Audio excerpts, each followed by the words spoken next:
예, 이 민주노총 산하 공공운수노조, 또 화물연대 건설노조, 철도노조, 또 학교 비정규직 노조 등 이 각종 노조 단체들이 연대 총파업에 들어가고 있는 줄파업을 벌이고 있는 모습입니다. 건설노조가 오늘 하루 총파업에 들어갔습니다. 그래서 여의도랑 광화문 일대가 많이 막혔죠. 그리고 화물노조가 오는 24일 모레 이틀 뒤에 총파업을 예고하고 있습니다. 물류 대란이 우려되고 있습니다.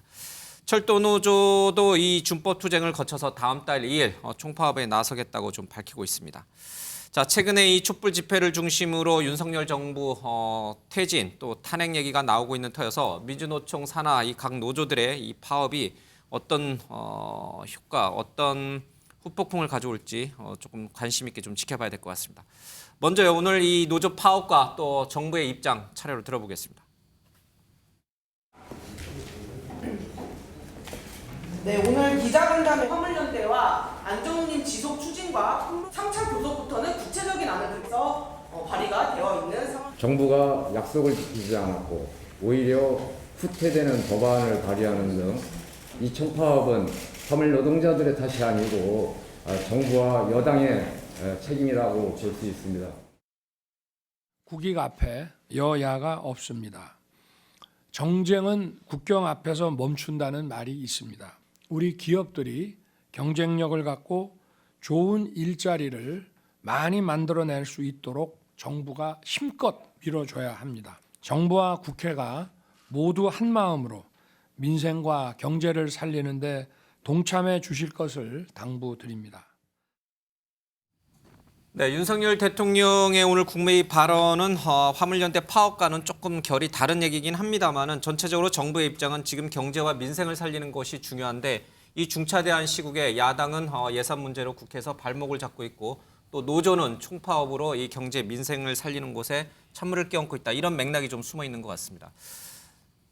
지금 안전운임제를 정부가 3년 더 연장하고 대신에 이 대상이 되는 적용 대상이 되는 품목을 더 늘려달라는 노조의 요구는 좀 거절을 했습니다. 그리고 불법 파업에 대해서는 단호하게 엄정하게 법을 적용하겠다라고 천명을 했습니다. 지난 1차 파업 때와는 좀 다른 기조가 읽힙니다. 홍 의원님, 네. 지금 국회는 예산안 문제 때문에 굉장히 어수선합니다. 여야가 강대강으로 맞서고 있어서 정부가 입법했던 또 정부 내년 예산들이 지금 처리되지 못하고 있고 노조는 줄줄이 파업을 예고하고 있습니다. 전체적으로 이 노조의 파업과 민주당의 움직임 그리고 지난 주말에 있었던 여러 가지 촛불 집회에서 나왔던 얘기들 이 모든 것들이 하나의 일맥상통한 어떤 궤를 같이 하는 부분이 있다고 보세요? 아니면 각각 관련 없는 저보고 개별적인 것들이 우연히 한꺼번에 일어나고 있다고 보세요? 저는 믿기는 싫지만 예. 이런 어떤 사항들이 전부 다 좀 연계가 좀 돼 있는 것 같습니다. 예. 지금 반정부라는 공통점이 있다 이런 뜻인가요? 그렇습니다. 지금 윤석열 정부 초기 지금 6개월도 채 되지 않은 이 예. 정부를 지금 여러 가지 어떤 이슈를 가지고 다방면에서 지금 흔들기 위한 그런 예. 어떤 시도가 아닌가. 지금 국회에서는 대통령이 됐잖아. 용자만 들어가도 지금 예산을 지금 대폭 지금 민주당이 지금 삭감하려고 하고 있고 정부 초기에는 통상적으로 입법을 통과시키는데 지금 82개나 지금 한 건도 지금 통과를 시키지 않은 것이라든지 이런 어떤 정부의 지금 굉장히 좀 발목을 지금 잡고 있고 또한 민주당 의원 물론 뭐 일부입니다만은 윤석열 정권 퇴진 촛불 그런 어떤 단체에 가서 굉장히 강한 어떤 그런 발언을 지금 쏟아내고 있죠. 예를 들면 유정주 의원 같은 경우는 이재명 대표 수사를 두고 인간 사냥으로 비유를 하면서 인간 사냥을 멈추지 않으면 퇴진해라.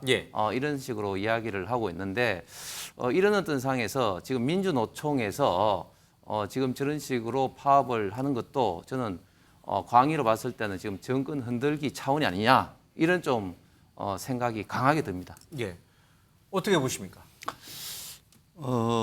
지금 윤석열 대통령 국정 운영 지지율을 보게 되면 20% 후반, 30% 초중반에서 이제 박스권에 완전히 갇혀 있는 형국이지 않습니까? 예. 이 여론조사 결과를 보게 되면 대체적으로 윤석열 대통령을 부정적으로 평가하는 가장 큰 이유가 무능하다는 것이거든요. 무능하다. 지금 이제 연말이 되면은 노조에서 전국 노동자 대회라든지 또 농민들의 농민 대회라든지 이게 다 예정이 돼 있고 노동 이슈라든지 농민들의 뭐 쌀값 문제라든지 이런 것들이 연말되면 전부 다 터져 나오는 거거든요. 예. 예정이 다 돼 있던 겁니다.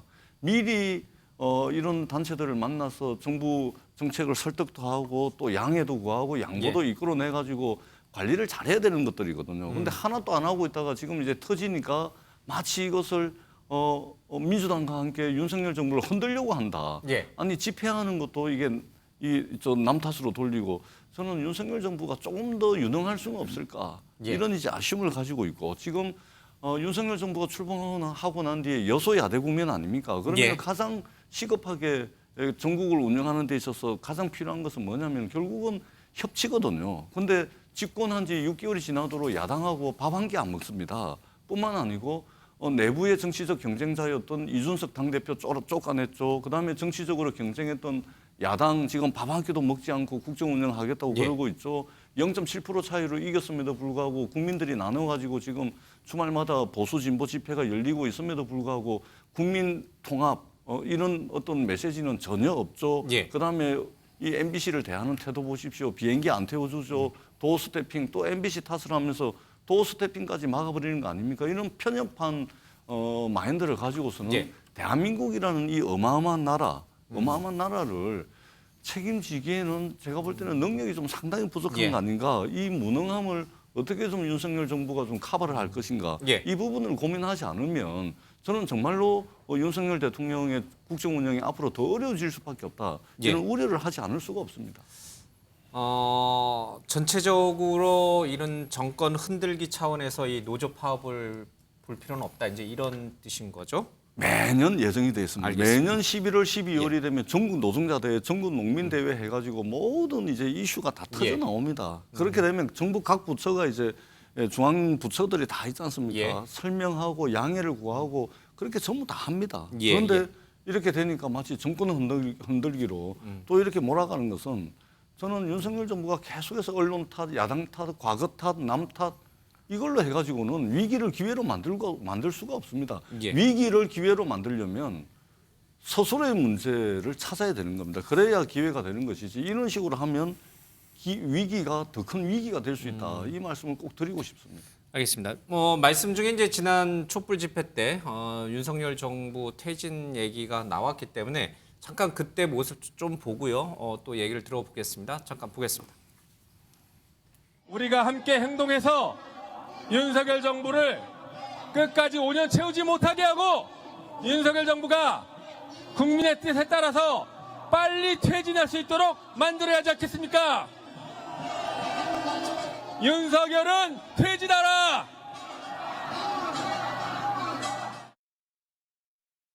이태원 참사 책임지고 윤석열 대통령은 국민들에게 공개 사과하라는 것입니다.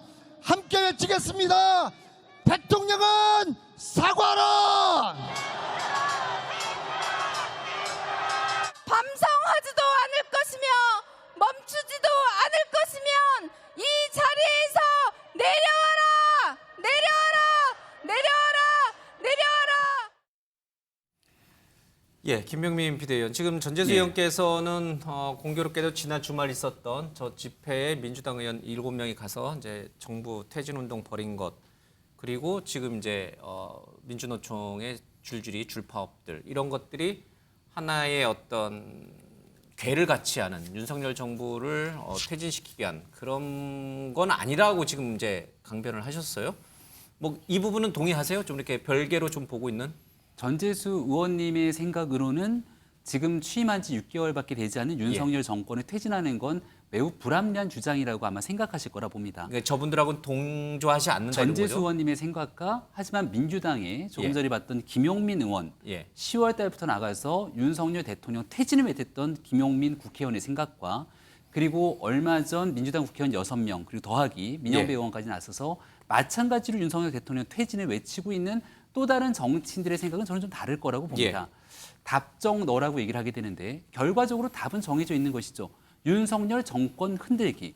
이 모든 애들에 대해서 김용민 의원이 초창기 발언했을 때는 10월 초였습니다. 예. 이때도 윤석열 정권 퇴진을 위한 목적을 바탕으로 다른 수단들을 활용했던 것이고 이태원 참사 10월 29일에 대한민국에서 두 번 다시 있어서는 안 되는 이런 정말 끔찍한 참사가 벌어지고 났는데 마찬가지로 이 참사마저도 윤석열 대통령 정권에 대한 퇴진을 위한 수단으로 삼는 것은 아닌가 예. 이런 비판의 목소리도 상당합니다. 여기서 지금 대한민국 경제 그리고 안보에 관련된 여러 가지 위기 신호 속에서 같이 함께 헤쳐나가야 될 많은 일들이 있음에도 불구하고 책임 있는 민주당의 정치인들이 나서서 대통령을 퇴진하라 이렇게 공개적으로 외치고 있는 상황이기 때문에 더군다나 민주당의 이 같은 행태에 대해서 오해를 안 할래야 안 할 수가 없는 형국이라는 말씀도 드립니다. 예, 박원석 의원까지 좀 짧게 좀 들어보겠습니다. 근데 현 정부 들어서서 주 52시간제를 흔들고 또 최저임금을 흔들고 심지어 이제 중대재해법도 흔들고 어쨌든 일련의 노동권 후퇴를 우려하면서 노조가 그에 대해서 생존권과 노동권을 확보하기 위해서 이렇게 파업에 나서거나 혹은 파업을 예고하고 있는 거를 정권 흔들기다라고 보는 거는 제가 보기에는 전혀 이제 이 맥락이 맞지 않고요. 예. 근데 정권을 잡게 되면 그리고 국정을 운영하게 되면 모든 사람들이 정권에 반대하는 것 같고 모든 목소리가 정권을 흔드는 것처럼 들릴 수도 있다고 봐요. 근데 예. 그거는 어느 정권이고 막론하고 정권이 처하게 되는 운명입니다. 그걸 헤쳐갈 수 있는 그런 능력이 있어야 되고 국정 운영의 방향과 예. 비전이 있어야죠. 오히려 지난 6개월 동안 그 윤석열 정부 들어서서 보여준 모습이 국민들이 보기에 기대했던 것과는 전혀 다르고 예. 또 국정 운영의 방향도 뚜렷하지 않고 이 무능하고 이런 것 때문에 지금 지지율이 이렇게 낮은 거 아닙니까? 그에 대해서 일종의 성찰적으로 좀 봐야 될 측면이 있다고 보고요. 저는 민주당 의원들이 개별적으로 이태원 참사 진상규명을 요구하는 집회에 참여할 수 있다고 생각합니다. 하지만 시민의 한 사람으로서 참여하는 것과 무대에 올라가서 정권 퇴진을 얘기하는 건 좀 다르다고 생각하고 예. 개별 의원들의 행동이라 하더라도 저건 다소도 좀 성급하지 않느냐. 오히려 저 예. 집회의 성격에 대해서 다른 해석이나 역풍이 불 수도 있기 때문에 그런 점 좀 유의할 필요가 있다고 생각합니다. 예. 예, 전체적으로 고금리 인상 기조 속에서 이 경기 침체가 우려되고 있는데 노정 간에 또 노사 간에 또 여야 간에 모든 각 분야에서 이렇게 충돌이 빚어지고 있어서 좀 걱정스럽습니다.